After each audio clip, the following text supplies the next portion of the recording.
नमस्कार दोस्तों। आज मैं कहानी का 8वां भाग लेकर आप लोगों के सामने उपस्थित हूँ। चौथा खंड 8वां भाग। उसमें मैंने जैसे कि पहले ही कहा था कि मैं अपने शब्दों में न बता के उस अध्याय को मैं पूरा पढ़कर आपको सुनाऊँगी। मैं इस बीच बड़ी जद्दोजहद में रही कि मैं जैसे कहानी को आगे लेकर चलती हूँ अपने शब्दों में, फिर उसमें जो अच्छा लगता है वो आपको बताती हूँ। कुछ कहानियों का जो मूल रूप में प्रस्तुत करने का भाग होता है वो मैं आपके सामने वैसे ही प्रस्तुत करती हूँ। तो मैं इस भाग को कैसे प्रस्तुत करूँ, क्योंकि मैंने आपको पहले भी बताया था कि ये भाग जो है 8वां भाग, चौथे खंड का 8वां भाग, ये बड़ा ही विसंगतियों से भरा हुआ है। और कुछ जो पात्र हमने अब तक देखे हैं जिनका कि खुद का जो व्यक्तित्व है वो बड़ा संदेहास्पद रहा है, उनकी वाणी में उनकी व्यक्तित्व से अलग कॉन्ट्राडिक्टरी बातें उन्होंने अपने मुख से बोली हैं। तो मैं वो आप सबके सामने हूबहू वैसे ही बताना चाहती हूँ, इसलिए मैं इस अध्याय को पढ़कर सुनाऊंगी आपको कि आखिर उनके विचार हूबहू आप जान पाएँ। तो नियत दिन आ गया है। आज उत्सव का विराट आयोजन है। संघ के प्रांगण में वितान तना है। चारों ओर प्रकाश है। बहुत से दर्शकों की भीड़ लगी हुई है। गोस्वामी जी निरंजन और मंगलदेव संघ की प्रतिमा के सामने बैठे हैं। एक ओर घंटी, लतिका, गाला और सरला भी बैठी है। गोस्वामी जी ने शांत वाणी में आज के उत्सव का उद्देश्य समझाया और कहा, भारत संघ के संगठन पर आप लोग देव निरंजन जी की व्याख्या दत्तचित्त होकर सुने। निरंजन का व्याख्यान आरंभ हुआ। प्रत्येक समय में संपत्ति, अधिकार और विद्या ने भिन्न भिन्न देशों में जाति, वर्ण और ऊंच नीच की सृष्टि की। जब आप लोग इसे ईश्वरकृत विभाग समझने लगते हैं तब यह भूल जाते हैं कि इसमें ईश्वर का उतना संबंध नहीं जितना उनकी विभूतियों का। कुछ दिन तक उन विभूतियों का अधिकारी बने रहने पर मनुष्य के संस्कार भी वैसे ही बन जाते हैं। वह प्रमत्त हो जाता है। प्राकृतिक ईश्वरीय नियम विभूतियों का दुरुपयोग देखकर विकास की चेष्टा करता है। यह कहलाती है उत्क्रांति। उस समय केंद्रीभूत विभूतियां मानव स्वार्थ के बंधनों को तोड़कर समस्त भूत हित के लिए बिखरना चाहती है। वह समदर्शी भगवान की क्रीड़ा है। भारतवर्ष आज वर्णों और जातियों के बंधन में जकड़ कर कष्ट पा रहा है और दूसरों को कष्ट दे रहा है। यद्यपि अन्य देशों में भी इस प्रकार के समूह बन गए हैं, परंतु यहाँ इसका भीषण रूप है। यह महत्व का संस्कार अधिक दिनों तक भोग कर खोखला हो गया है। दूसरों की उन्नति से उसे डाह होने लगा है। समाज अपना महत्व धारण करने की क्षमता खो चुका है, परंतु व्यक्तियों का उन्नति का दल बनकर सामूहिक रूप से विरोध करने लगा है। प्रत्येक व्यक्ति अपनी छूछी महत्ता पर इतराता हुआ दूसरे को नीचा, अपने से छोटा समझता है, जिससे सामाजिक विषमता का विषमय प्रभाव फैल रहा है। अत्यंत प्राचीन काल में भी इस वर्ण विद्वेष का, ब्रह्म क्षत्र संघर्ष का साक्षी रामायण है। उस वर्ण वेद के भयानक संघर्ष का यह इतिहास जानकर भी, नित्य उसका पाठ करके भी भला हमारा देश कुछ समझता है? नहीं, यह देश समझेगा भी नहीं। सज्जनों, वर्ण भेद सामाजिक जीवन का क्रियात्मक विभाग है। यह जनता के कल्याण के लिए बना, परंतु द्वेष की दृष्टि में दंभ का मिथ्या गर्भ उत्पन्न करने में वह अधिक सहायक हुआ है। जिस कल्याण बुद्धि से इसका आरंभ हुआ वह न रहा। गुण क्रमानुसार वर्णों की स्थिति नष्ट होकर अभिजात्य के अभिमान में परिणत हो गई। उसका व्यक्तिगत परीक्षात्मक निर्वाचन के लिए, वर्णों के शुद्ध वर्गीकरण के लिए वर्तमान अतिवाद को मिटाना होगा। बल, विद्या और वैभव की ऐसी संपत्ति किस हारमांस के पुतले के भीतर ज्वालामुखी सी धधक उठेगी, कोई नहीं जानता। इसलिए वे व्यर्थ के विवाद हटाकर उस दिव्य संस्कृति, आर्य मानव संस्कृति की सेवा में लगना चाहिए। भगवान का स्मरण करके नारी जाति पर अत्याचार करने से विरत हो। किसी को सबड़ी के सदृश अछूत न समझो, किसी को अहिल्या के सदृश पापिनी मत कहो, किसी को लघु न समझो। सर्वभूत हित रत होकर भगवान के लिए सर्वस्व समर्पण करो, निर्भय रहो। भगवान की विभूतियों को समाज ने बांट लिया है, परंतु जब मैं स्वार्थियों को भगवान पर भी अपना अधिकार जमाए देखता हूँ, तब मुझे हंसी आती है। और भी हंसी आती है जब उस अधिकार की घोषणा करके दूसरों को वे छोटा, नीच और पतित ठहराते हैं। बहुपरिचारिणी जबालय के पुत्र सत्यकाम को कुलपति ने ब्राह्मण स्वीकार किया था, परंतु उत्पत्ति, पतन और दुर्बलताओं के व्यंग से मैं घबराता नहीं।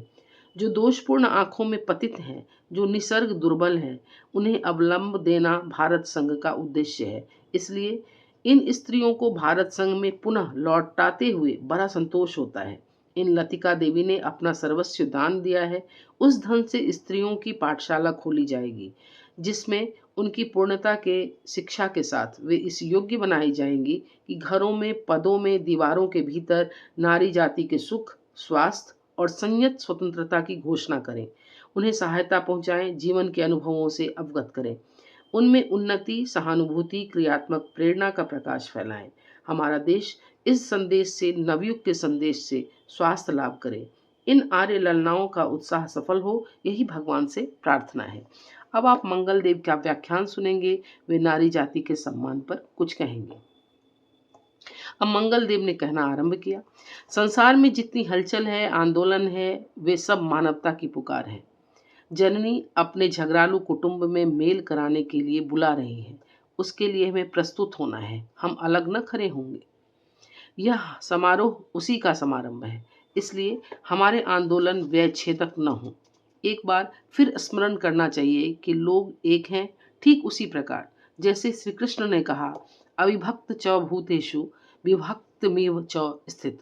यह विभक्त होना कर्म के लिए है, चक्र प्रवर्तन को नियमित रखने के लिए है, समाज सेवा यज्ञ को प्रगतिशील करने के लिए है, जीवन व्यर्थ न करने के लिए, पाप की आयु, स्वार्थ का बोझ न उठाने के लिए हमें समाज के रचनात्मक कार्य में भीतर सुधार लाना चाहिए। यह ठीक है कि सुधार का काम प्रतिकूल स्थिति में प्रारंभ होता है। सुधार सौंदर्य का साधन है, सभ्यता सौंदर्य की जिज्ञासा है, शारीरिक और आलंकारिक सौंदर्य प्राथमिक है, चरम सौंदर्य मानसिक सुधार का है। मानसिक सुधारों में सामूहिक भाव कार्य करते हैं, इसके लिए श्रम विभाग है। हम अपने कर्तव्य को देखते हुए समाज की उन्नति करें, परंतु संघर्ष को बचाते हुए। हम उन्नति करते करते भौतिक ऐश्वर्य के टीले न बन जाएं। हाँ, हमारी उन्नति फल फूल वृक्षों की सी हो, जिनमें छाया मिले, विश्राम मिले, शांति मिले।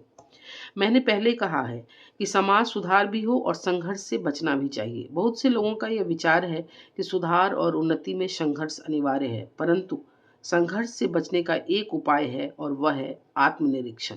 समाज के कामों में अतिवाद से बचाने के लिए यह उपयोगी हो सकता है। जहाँ समाज का शासन कठोरता से चलता है, वहाँ द्वेष और द्वंद्व भी चलता है। शासन की उपयोगिता हम भूल जाते हैं, फिर शासन केवल शासन के लिए चलता रहता है। कहना नहीं होगा कि वर्तमान हिंदू जाति और उसकी उपजातियां इसके उदाहरण हैं। सामाजिक कठोर दंडों से वह छिन्न भिन्न हो रही हैं, जर्जर हो रही हैं। समाज के प्रमुख लोगों को इस भूल को सुधारना पड़ेगा। व्यवस्थापक तंत्रों को जननी, प्राचीन पंचायतें, नवीन समस्याएं सहानुभूति के बदले द्वेष फैला रही हैं। उनसे कठोर दंड से प्रतिहिंसा का भाव जगता है। हम भूल जाते हैं कि मानव स्वभाव दुर्बलताओं से संगठित है। दुर्बलता आती कहाँ से है? लोकापवाद से भयभीत होकर स्वभाव को पाप कहकर मान लेना एक प्राचीन रूढ़ि है। समाज को सुरक्षित रखने के लिए उससे संगठन में स्वाभाविक मनोवृत्तियों की सत्ता स्वीकार करनी होगी। सबके लिए एक पथ देना होगा। समस्त प्राकृतिक आकांक्षाओं की पूर्ति अपने आदर्श में होनी चाहिए। केवल रास्ता बंद है कह देने से काम न चलेगा। लोकापवाद संसार का एक भय है, एक महान अत्याचार है। आप लोग जानते होंगे कि श्री रामचंद्र ने भी लोकापवाद के सामने सिर झुका लिया। लोकापवादी बलवालेन त्यक्ता ही मैथिली, और इसे पूर्व काल के लोग मर्यादा कहते हैं। उनका मर्यादा पुरुषोत्तम नाम परा, वह धर्म की मर्यादा न थी, वस्तुतः समाज शासन की मर्यादा थी, जिसे सम्राट ने स्वीकार किया और अत्याचार सहन किया। परंतु विवेक दृष्टि से विचारने पर देश काल और समाज की संकीर्ण परिधियों में पले हुए सर्वसाधारण नियम भंग अपराध या पाप कहकर न गिने जाएं, क्योंकि प्रत्येक नियम अपने पूर्ववर्ती नियम के बाधक होते हैं या उसकी अपूर्णता को पूर्ण करने के लिए ही बनते रहते हैं। सीता निर्वासन एक इतिहास विश्रुत महान सामाजिक अत्याचार है, और ऐसे अत्याचार अपनी दुर्बल संगिनी स्त्रियों पर प्रत्येक जाति के पुरुषों ने किया है। किसी किसी समाज में तो पाप के मूल में स्त्री का ही उल्लेख है और पुरुष निष्पाप है। यह भ्रांत मनोवृत्ति अनेक सामाजिक व्यवस्थाओं के भीतर काम कर रही है। रामायण भी केवल राक्षस वध का इतिहास नहीं है, किंतु नारी निर्वसन का सजीव इतिहास लिखकर वाल्मीकि ने स्त्रियों के अधिकार की घोषणा की है। रामायण में समाज के दो दृष्टिकोण हैं, निंदक और वाल्मीकि के। दोनों निर्धन थे, एक बड़ा भारी अपकार कर सकता था और दूसरा एक पीड़ित आर्य ललना की सेवा कर सका था। कहना न होगा कि उस युद्ध में कौन विजयी हुआ। सच्चे तपस्वी ब्राह्मण वाल्मीकि की विभूति संसार में आज भी महान है। आज भी उस निंदक को गाली मिलती है, परंतु देखिए तो, आवश्यकता पड़ने पर हम आप और निंदकों से ऊंचे हो सकते हैं। आज भी तो समाज वैसे ही लोगों से भरा पड़ा है जो स्वयं मलिन रहने पर भी दूसरों की स्वच्छता को अपनी जीविका का साधन बनाए हुए हैं। हमें इन बुरे उपकरणों को दूर करना चाहिए। हम जितनी कठिनता से दूसरों को दबाए रखेंगे, उतनी ही हमारी कठिनता बढ़ती जाएगी। स्त्री जाति के प्रति सम्मान करना सीखना होगा। हम लोगों को अपना हृदय द्वार और कार्य क्षेत्र विस्तृत करना चाहिए।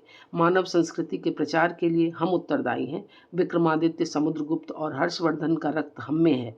संसार भारत के संदेह की आशा में है। हम उन्हें देने के उपयुक्त बने, यही मेरी प्रार्थना है। आनंद की करतल ध्वनि हुई। मंगलदेव बैठा।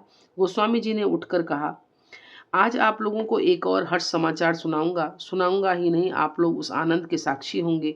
मेरे शिष्य मंगलदेव का ब्रह्मचर्य की समाप्ति करके गृहस्थाश्रम में प्रवेश करने का शुभ मुहूर्त भी आज ही है। यह बालिका विद्यालय चला रही है। यह कानन वासिनी गुजर बालिका गाला अपने सत्साहस और दान से सीकरी में एक बालिका विद्यालय चला रही है। इसमें मंगलदेव और गाला दोनों का हाथ है। मैं इन दोनों पवित्र हाथों को एक बंधन में बांधता हूँ और जिनसे सम्मिलित शक्ति से ये लोग मानव सेवा में अग्रसर हूँ, और यह परिणय समाज के लिए आदर्श होगा। कोलाहल मच गया। सब लोग गाला को देखने के लिए उत्सुक हुए। सलज्ज गाला गोस्वामी जी के संकेत से उठकर सामने आए। कृष्ण शरण ने प्रतिमा से 2 माला लेकर दोनों को पहना दी। हर्ष कोलाहल हो रहा था, उसी में किसी का डरावना कष्ट सुनाई पड़ा। अच्छा तो है, चंगेज और वर्धनों की संतानों की क्या ही सुंदर जोड़ी है। गाला और मंगलदेव ने चौंक कर देखा, पर उस भीड़ में कहने वाला न दिखाई पड़ा। भीड़ के पीछे कंबल ओढ़े एक घनी दाढ़ी मूछ वाले युवक का कंधा पकड़कर तारा ने कहा, विजय बाबू, आप क्या प्राण देंगे? हटिए यहाँ से, अभी यह घटना टटकी है। नहीं, विजय ने घूमकर कहा, यमुना, प्राण तो बच ही गया, पर यह मनुष्य। तारा ने बात काट कर कहा, बड़ा ढोंगी है, पाखंडी है, यही ना कहना चाहते हैं आप? होने दीजिए, आप संसार भर के ठेकेदार नहीं, चलिए। तारा उसका हाथ पकड़कर अंधकार की ओर ले चली।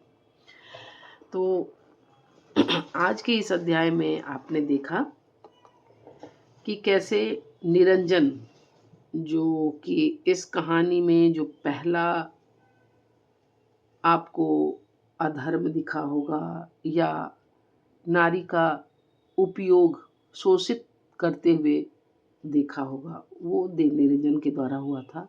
और मंगलदेव को कौन भूल सकता है जयशंकर प्रसाद के इस कंकाल में, जिस मंगलदेव ने यमुना को तारा बना दिया, तारा को तारा न रहने दिया, और उसके जीवन में जो कालिमा फैली है वो मंगलदेव के कारण ही फैली है। और भी बहुत सारे ऐसे घटनाक्रम हुए हैं जिसमें मंगलदेव अपने पापों की प्रायश्चित किए बिना खूब मजे उड़ा रहा है। तो इसलिए मैं ये कहानी आपको इसलिए मैं ये कहानी का जो अध्याय है इसको मैं आपको पढ़कर सुनाना चाहती थी, ताकि आप अक्षरशः समझ सकें कि आदमी के व्यक्तित्व में, मनुष्य के व्यक्तित्व में कितना बड़ा द्वंद्व है और कितनी बड़ी विषमता देखने को मिलती है। तो अब गाला और मंगलदेव की शादी होनी है। विजय ये देखकर अचंभित हो रहा है और तारा अपने मन को संतुष्ट कर ली है कि मंगल देव को अगर मैं माफ़ भी कर दूं तो मैं अपने वो लौटे हुए बीते हुए दिन तो लौटा नहीं पाऊंगी। तो मंगल जो कर रहा है उसे मैं करने दूं। तो कहानी का अगला पार्ट, जो 2 खंड, और